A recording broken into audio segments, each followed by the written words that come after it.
여러분은 신앙생활을 하면서 또 가정생활을 하면서 가장 실천하기 어려운 것이 있다면 무엇이라고 생각합니까? 부부관계에서 배우자 역할을 할 때 가장 어려운 게 뭘까? 매일 생명의 삶을 가지고 큐티도 하고 묵상하면서 실천하기가 가장 어려운 게 뭘까? 교회 사역을 하는데 팀원들과의 관계에서 가장 힘든 것이 무엇일까? 사람마다 다르겠지만 공통점이 있는 것을 오늘 말씀을 통해서 발견할 수 있습니다. 마태복음 16장 24절, 우리 온누리교회 올해 표어의 말씀이기도 하죠. 함께 읽어보겠습니다. 시작. 그때 예수께서 제자들에게 말씀하셨습니다. 누구든지 나를 따르려거든 자기를 부인하고 자기 십자가를 지고 따라야 한다. 예수님께서 우리에게 제시해 주신 제자도의 중요한 말씀, 나를 따르려거든 자기를 부인하라. 가장 순종하기 어려운 것은 자기를 부인하는 것이라고 생각합니다. 교회에서 맡긴 일들 얼마든지 할 수 있어요. 헌금도 얼마든지 할 수 있어요. 또 집안에서 아버지, 엄마, 아내, 남편, 부모로서 역할도 얼마든지 할 수 있어요. 그런데 가장 말씀대로 실천하기 어려운 것이 바로 자기를 부인하는 것이다. 여러분 어떠세요? 가정에서, 교회에서 자기 부인이 잘 실천되고 있나요? 이 자기를 부인하다는 말의 원어를 보면 아파르네오마이, 이런 헬라 말인데요, 두 가지 뜻이 있어요. 아무 관계가 없다.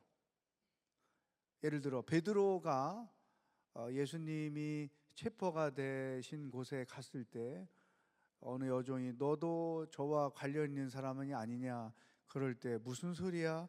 나는 그 사람과 아무 관계가 없어. 나는 그 사람 모른다.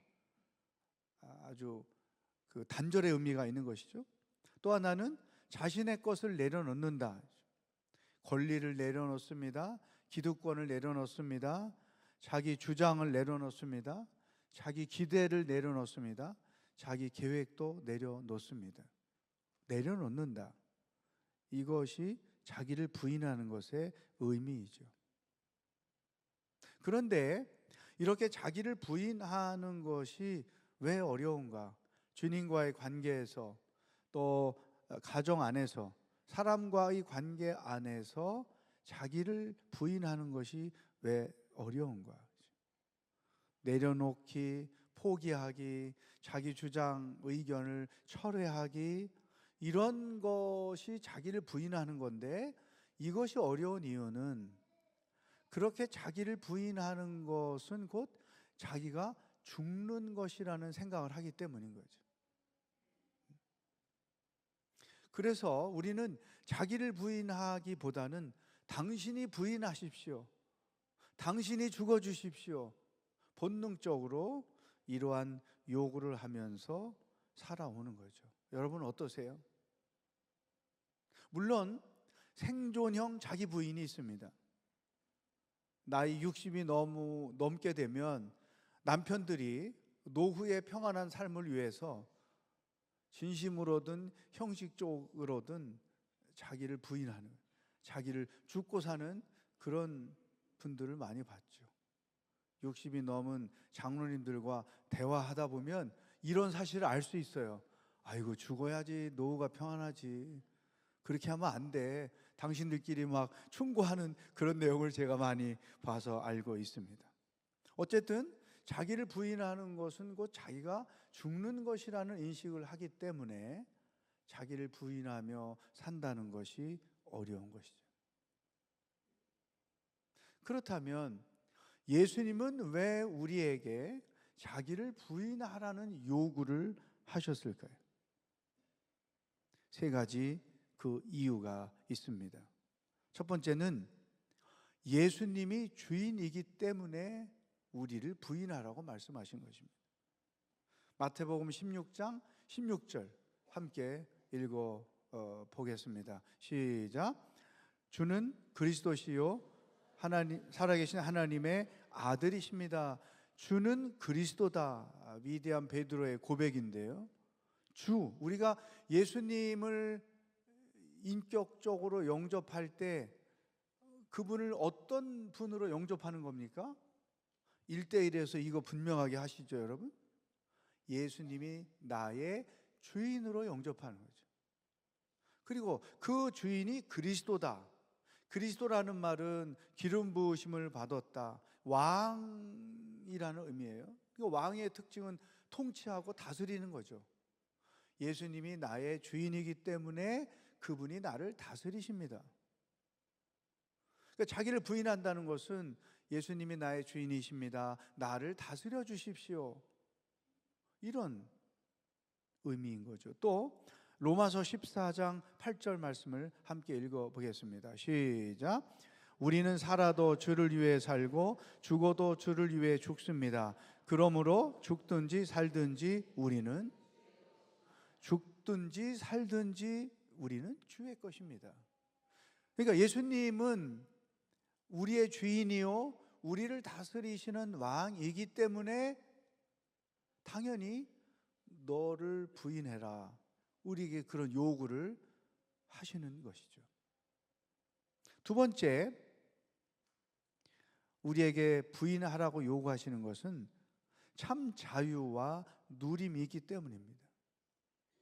나를 부인해야만 참 자유를 얻을 수 있고 그 자유를 통해서 누림의 삶을 살 수가 있다는 것이죠. 요한복음 8장 31절 말씀을 함께 읽겠습니다. 요한복음 8장 31절 시작. 예수께서 자기를 믿게 된 유대 사람들에게 말씀하셨습니다. 만일 너희가 내 말대로 산다면 너희는 참으로 내 제자들이다. 그리고 너희는 진리를 알게 될 것이며 진리가 너희를 자유롭게 할 것이다. 진리이신 예수 그리스도를 알고 그분의 뜻 안에 있어야 참된 자유를 얻을 수가 있다. 여러분, 예수님이 우리에게 자기를 부인하라고 말씀하셨을 때는 겉으로는 당신이 우리의 주인이기 때문에 요구하시는 것이지만 내면에 들어가 보면 결국은 우리 자신을 위하여 자기를 부인하라고 말씀하시는 거예요. 왜? 내가 나를 부인해야, 다시 말하면 내가 나의 뜻을 처리할 줄 알고 내 뜻을 포기할 줄 알고 나 자신을 내려놓아야만 우리에게 참된 자유가 있고 누림을 경험할 수 있기 때문인 거죠. 당신을 위하여도 자기를 부인하라고 말씀하시지만 우리 자신을 위하여서도 자기를 부인해야 한다고 말씀하시는 것입니다. 여러분, 우리가 내려놓지 못한 채 그것을 욕심으로 붙잡고 있을 때 그것이 우리를 얽매이는 거죠. 우리를 근심 가운데 살게 하고 우리를 불안 가운데 살게 하는 것입니다. 그러므로 나를 내려놓지 않으면, 자기를 부인할 줄 모르면 참된 기쁨, 자유, 평안을 누릴 수가 없다는 거예요. 그 내려놓지 못함이 우리를 얽매인다는 거죠. 우리를 억압한다는 거죠.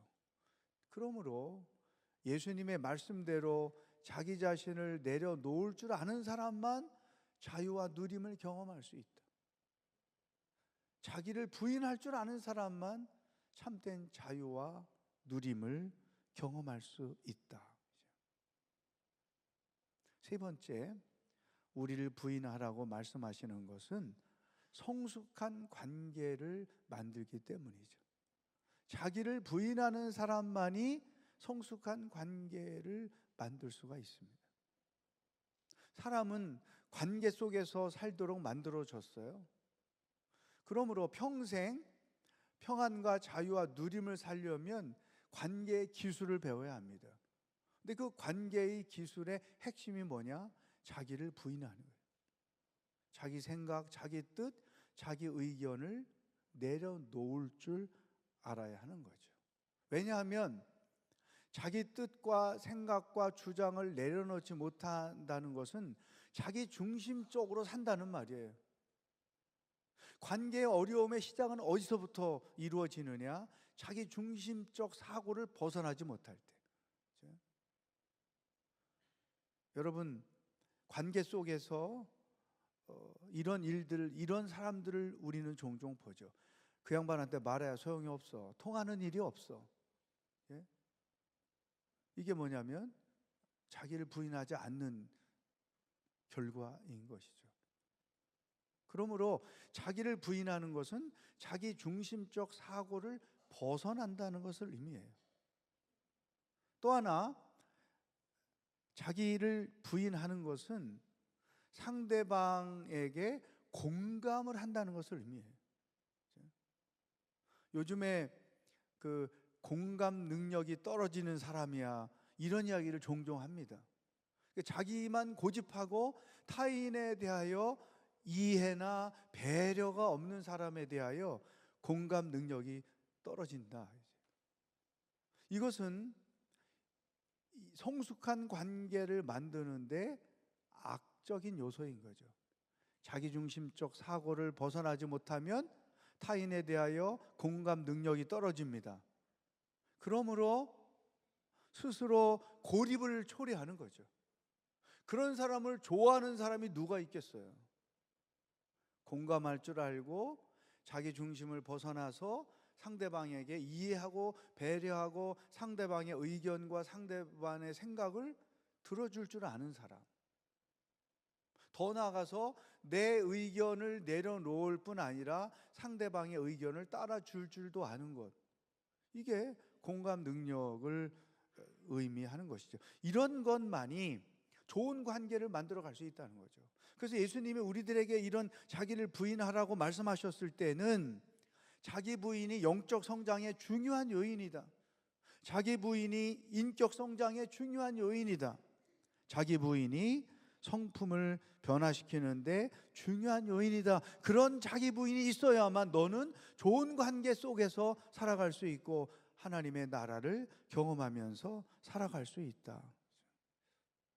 사도 바울은 빌립보서 2장 3절에서 이렇게 우리에게 권면했습니다. 시작. 무엇을 하든지 이기심이나 허영으로 하지 말고 서로 겸손한 마음으로 다른 사람들을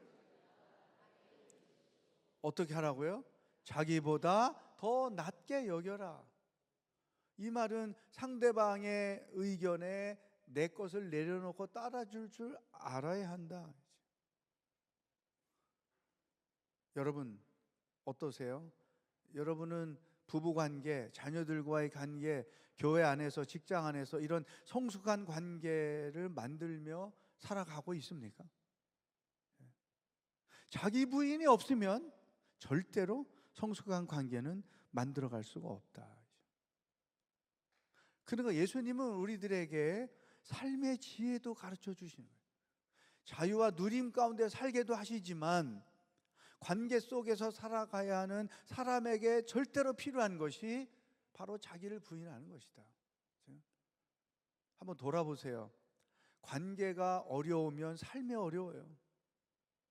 지옥을 사는 거죠. 좋은 관계를 만들면 살아가는 것이 쉬운 것입니다. 그래서 예수님은 우리로 하여금 하나님 나라를 이루며 살아가게 하기 위하여, 우리가 행복한 인생을 살아가게 하기 위하여 자기를 부인하라는 제안을 하셨다는 것이죠. 하나님은 자기 부인에 대하여 어떤 생각을 가지셨을까요? 이스라엘 백성들은 하나님을 예배하는 것이 제사를 드리는 거죠. 제사에는 5가지가 있었습니다. 속죄제, 속건제, 또 화목제. 속죄제는 죄를 회개할 때 제물을 드리는 것이고, 속건제는 부지 중에 하나님의 것이나 성전의 것에 손해를 입혔을 때 드리는 것이고, 화목제는 감사의 제물로 드리는 것이었죠. 그 다음에 번제가 있고 소제가 있습니다. 번제는 제물을 태워서 드리는 것이고, 소제는 곡식을 빻아서 그 가루로 빵을 만들어 제단에 드리는 거였죠. 그런데 이 5가지 제사 중에 번제와 소제는 매일 드리도록 돼 있어요. 제물을 태워 드린다는 것은 자기를 희생한다는 것, 자기 헌신을 의미하는 거예요. 그러니까 매일 너 자신을 희생해라. 소제라는 것은 곡식을 빻는 거죠. 그러니까 자기를 부인하는 거예요. I am nothing. 하나님도 예수님처럼 너 자신을 부인하며 살아야 한다. 자기 헌신, 자기 희생, I am nothing, 자기 부인. 그것을 하나님은 기뻐 받으신다는 거죠. 이런 하나님의 생각을 가장 잘 실천한 사람이 바로 사도 바울입니다. 사도 바울은 드라마틱하게 예수님의 부르심을 받아서 구원을 경험하고 성령을 체험하고 그리고 죽을 때까지 하나님의 뜻을 실천하며 살아간 인물이죠. 근데 바울의 삶에서 종종 이러한 고백이 하나님께 드려졌어요. 어떤 고백이 있었냐면, 나는 만삭되지 못하여 난 자와 같습니다. 만삭되지 못하여 난 자와 같습니다. 부족함이 있음을 고백하는 거죠. 바울을 보고 능력이 부족하다는 생각은 오히려 안 하죠. 왜? 얼마나 예수님 다음으로 놀라운 일들을 하며 살았어요. 치유가 일어나요. 또 당당하게 복음을 증거해요. 수십 개의 교회를 개척했어요. 또 정치 지도자들에 대하여 복음을 가지고 설득하려고 대면하기도 했어요. 능력이 많은 사람이에요. 그런데 자기를 부인하는 거죠. 나는 만삭되지 못하여 난 자와 같습니다. 또 이런 고백을, 나는 사도 중에 지극히 작은 사람입니다. 예수님의 사도들의 행적을 돌아보면 누구와도 비교할 수 없는 능력을 가지고 많은 업적을 낸 사람이에요.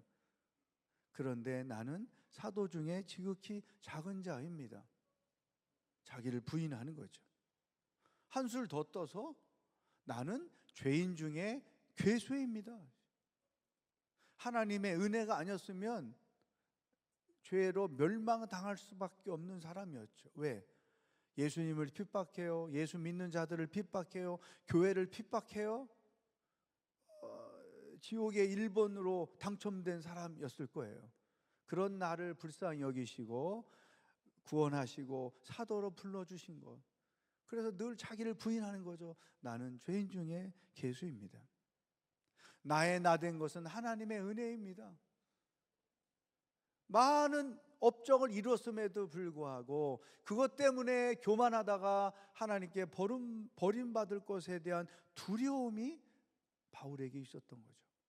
나의 나된 것도 하나님의 은혜요, 내가 이 많은 사역도 한 것도 다 하나님의 은혜 때문에 할 수 있었던 일입니다.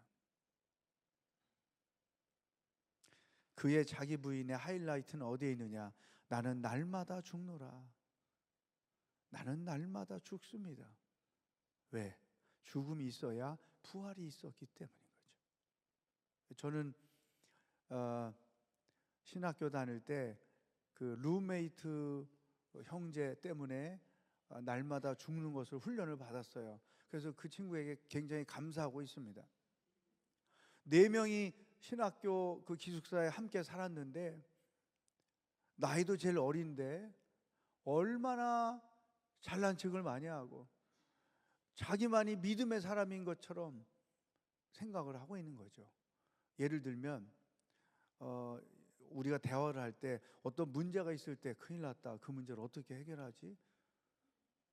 아, 이거 진짜 힘든 일인데 막 이렇게 얘기하면, 아니 신학교까지 와서 그런 걸 가지고 염려하냐고, 믿음이 없는 고백이라고 막 지 혼자만 믿음이 좋은 줄 알고. 그래서 그 1년 살고 나머지 두 분은 다른 방으로 옮겨갔어요. 도저히 너무 힘들어가지고. 근데 저는 누가 이기나 보자. 3년 동안 같이 살았어요. 그래가지고 제 책상 눈높이 딱에 I die daily, 나는 날마다 죽노라 또 붙여놓고 그 친구가 무슨 소리를 해도 견디는 거죠. 자기 부인을 가르쳤죠.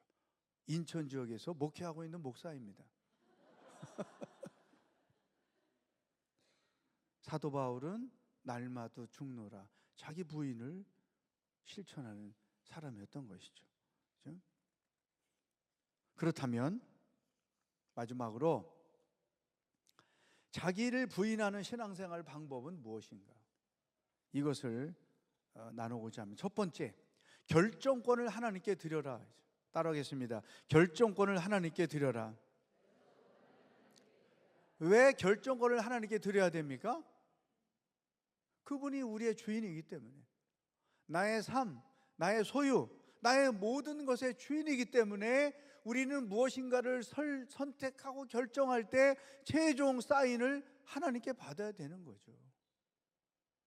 어떻게 해야 결정권을 하나님께 드리는 것이냐? 하나님께 물어보는 것입니다. 하나님 어떻게 할까요? 이런 문제가 있습니다. 이런 선택을 해야 됩니다. 이런 결정을 해야 됩니다. 하나님 어떻게 생각하십니까? 하나님께 물어보는 거죠. 그리고 하나님의 음성을 듣고 그 음성대로 순종을 하는 거죠. 그래서 결국에 크리스찬의 삶이란, 성숙한 크리스찬의 삶이란 하나님이 결정해 주시는 것을 따라가는 거죠.